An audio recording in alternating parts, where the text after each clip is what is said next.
The view from one of the tallest buildings in downtown Providence lays out the stretch of land once taken by the elevated highway that carried cars across the 195 bridge. Site preparation work is clearing the way for developers who want a piece of the 19 developable acres that will sit adjacent to 8 acres of Riverside Park space. We are rethinking how we're looking at cities. It's no longer from the 50s and 60s to make these huge interstates, just travel from one city to another, smack through the middle of a city. Now we're looking more at cities as destinations. Jan Brody is the head of the I-195 Redevelopment District Commission.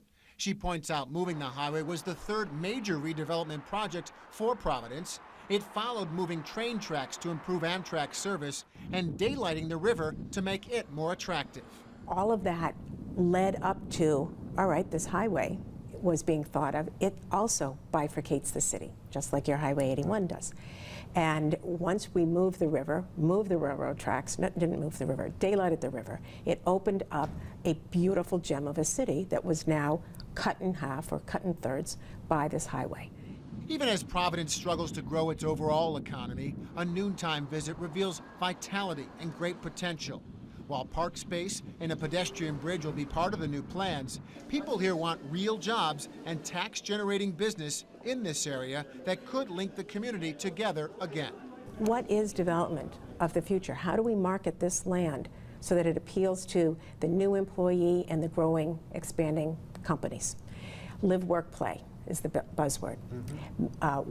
The city of Providence, Syracuse also has institutions and certainly medical as well as educational assets.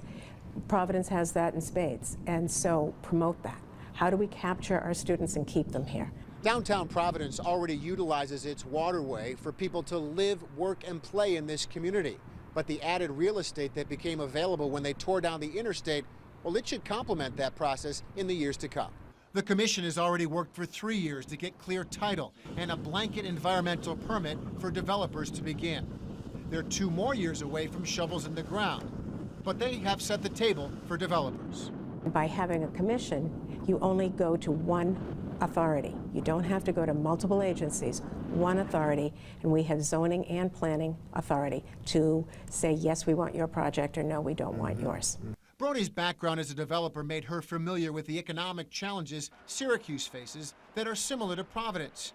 She would hate to see Central New York pass on an opportunity to rethink the city. But she says it's important to understand it's a long road to travel. Looking to the future is the key to arriving at the right destination. Both sides of 195 are busy but moving over the Braga Bridge, 24 north.